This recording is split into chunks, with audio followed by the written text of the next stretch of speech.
Today on Revealing Wholeness, let's get an inside look into the phone conversations with Dr. Troy as he shares his experience, insights, and various topics related to you and your health and wellness. From discussions of the latest medical research to answering common questions that you may have and concerns about your health. This podcast is packed with valuable information for anyone seeking to improve their overall well-being. Whether you're looking for tips on nutrition, fitness, mental health, or general lifestyle advice, join us for the engaging conversation that might just change the way you approach your own health journey.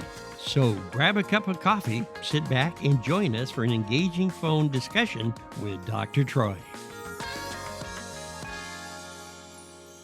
Hello and welcome. I'm Dr. Troy Munson.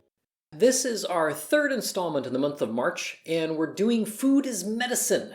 And so let's say that there's some type of zombie apocalypse or something has gone on, and you now have some issues and you're wondering, what in the world do I do? This would be information for you to keep on hand or at least put in your back pocket for a later date. So we're talking about ginger, things that would be in your cupboard that you may not realize are pretty awesome. And ginger is one of those spices that is excellent. Now, most of us realize that ginger is probably for digestion, and you'd be right. Adding ginger to anything and everything, pop, raw apple cider vinegar and water, lemon and water, anything would be excellent to help support digestion. Let's say that you're going to go to your favorite restaurant and you're going to overeat. It would be wise for you to do some ginger beforehand. And ginger is an amazing thing. It's also very helpful just to put a little bit on your tongue and let it stimulate the bitter digestive receptors of the tongue. That helps for testosterone production and progesterone production. So sex hormone production is stimulated by bitter receptors in our mouth. So to have a bitters salad before you eat is an excellent idea. It may also help for your evening soirees, so to speak, with your spouse. That's just a bonus for y'alls. Now, what else could we use ginger for?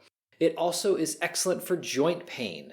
So using ginger, especially large amounts on an empty stomach, will inevitably start acting like a digestive enzyme and going into the body and breaking down scar tissue inflammation, things that we don't want there that may cause us pain. Now, what does everyone need when they are damaged or injured? We definitely need increased digestive potency in the cells to create new tissue, all of it. So guess what ginger does? It promotes healing. It promotes peripheral circulation. So if you have some numbness, tingling, if you have other issues like neuropathy, ginger can be excellent for that.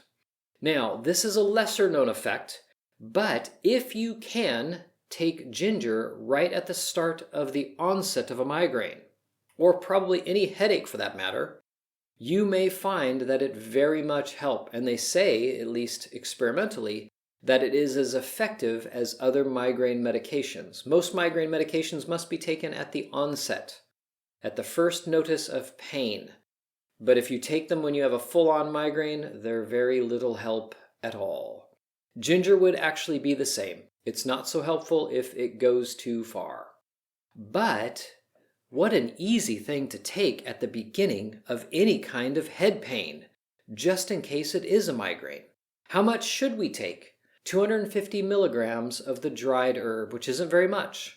And you can look it up online roughly how much it is. They say that's the amount, or at least scientists say that's the amount to take.